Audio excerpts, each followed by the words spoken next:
Hey guys, what's up? This is your girl Lachlan Tune, and I am back with part 2 of The Biggest Loser Season 14 Challenge America premiere review. Okay, so let's get it started. So the show pretty much opens up with all of the players talking about the dreaded red line and how they're worried because there's no voting and they really are going to have to push themselves. And yeah, they're going to really have to push themselves. There's no red line. I mean, there's no yellow line. There's a red line, which means you come below it and you immediately go home. Next, we find out that each trainer has their own particular spot and space to work out in and train in. So first we see Bob's space and Bob's area for them to work out. And when they show up, you see a bunch of Bob's workout friends and they are getting it in. Like they are working. They look like military people. And the players are a little, they taken back and a little intimidated by watching all of these people, these really, really fit people work out in Bob's training area. Next, they show David's dungeon, which is what he calls it, is the area where he's working out in, and it's crazy. Pretty much, the workout area has a lot of large equipment and just stuff to really get you going. So he's very enthusiastic about getting these players working and just really working it out. Dover then tells his team to go and get into their area and start, getting in, start working it out. But then he tells Jackson that he's restricted. He can't do the work, like the regular people in the gym. He's restricted to only walking. So he just tells Jackson to go do a power mile or something like that. But he can't work out there. He's restricted. And I'm guessing after him passing out in the previous episode that the medics told him that he's not cleared to do any kind of strenuous exercise. Next, they go to Jillian's spot. Now, Jillian's spot, her area has pretty much nothing in it. It's not, and the reason why it's not a lot of equipment in there is because Jillian is into using your own body weight as resistance. So she said that's going to be her main focus, is that the players use their own bodies as resistance. She feels as though that's the best tool that they could use. So there's really not a lot going on in Bob's area other than the fact that Michael is like completely struggling with his workout. I mean, he's quite large. He's probably one of the largest people there. So he is going through it a little more than, some of the people who have less weight to lose. Jillian is, as always, getting it in and really pushing her players to the limit. I mean, she's just definitely pushing them. And then it gets to the point where she gets so frustrated.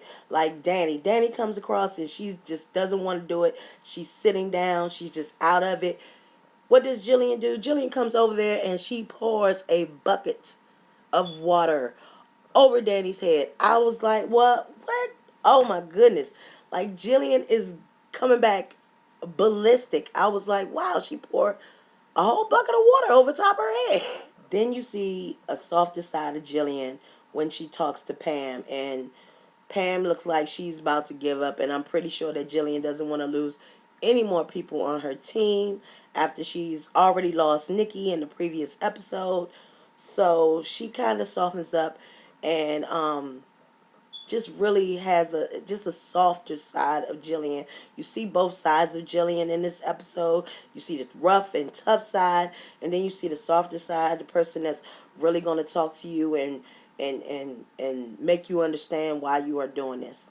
We see some of the players, they actually go talk to the doctor about their situations, and we find out that Jackson had some type of sleep study where he stopped breathing for 41 seconds, and I guess that was another wake-up call to him. The doctor even looked shocked when he was telling him that. Then the doc shows Pam a vial of like blood or something in a little test tube or something.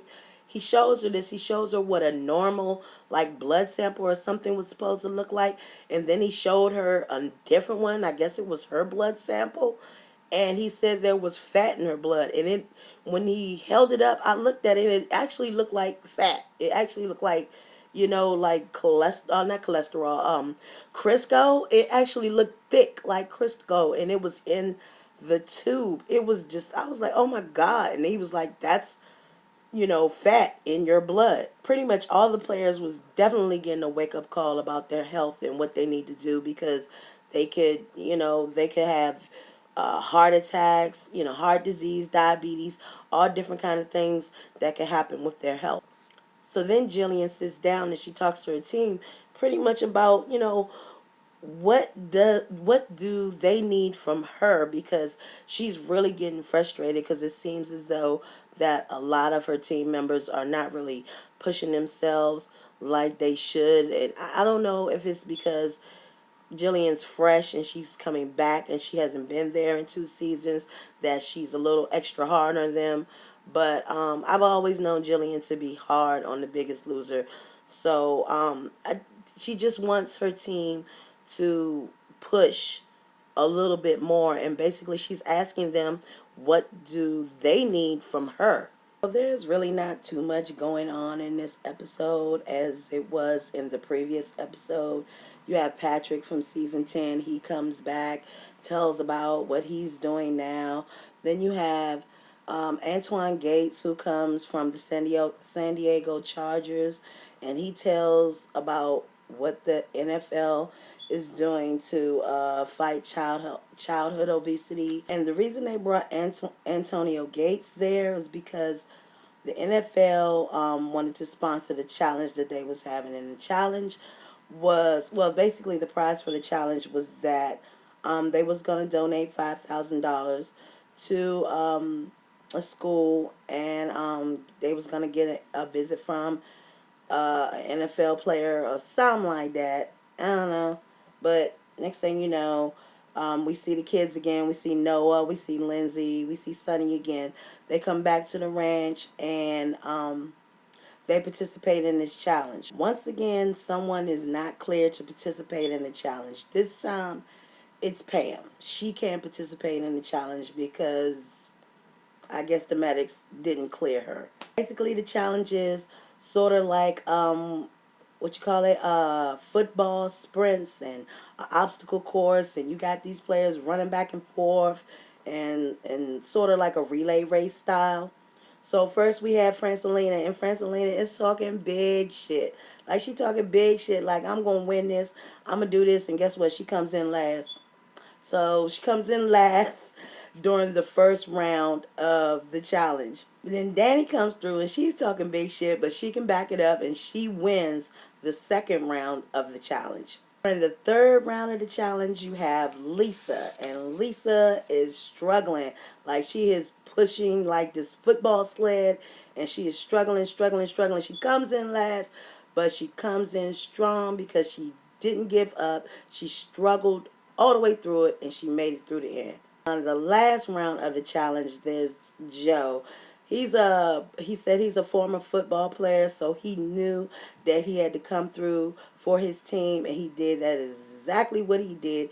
He came through very strong and did a very, very good job. Meanwhile, Michael is going through this obstacle course, and he is like missing steps, and he's missing stuff, and so he have to go back and do it again, and then he goes through it, and then he comes back, and then he falls, and it's just, oh God, it's just so messy. All in all, in the end, Sunny's team wins the challenge, and they basically, get their school is represented or whatever.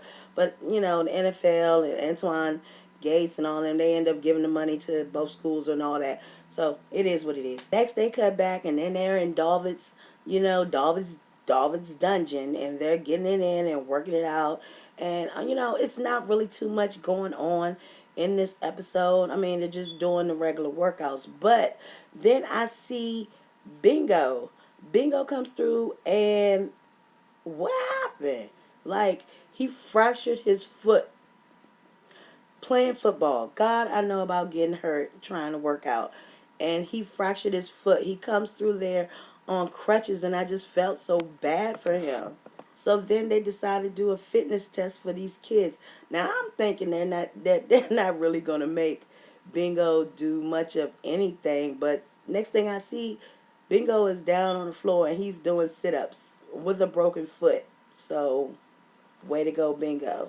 After this, they go to the last chance workout. It's pretty much the same thing. It's a whole lot of struggling, whole lot of pushing, nothing special going on there. So then we get to the weigh-in, and then the weigh-in, we're like, okay, Jeff, he gets the lowest numbers, but all in all, in the end, Nathan is the one that goes home. So it's really frustrating. This whole red line thing is really frustrating because people are getting very, very low numbers, but other people are going home. I know it seems a little unfair that the person that doesn't get the lowest number is the one that goes home.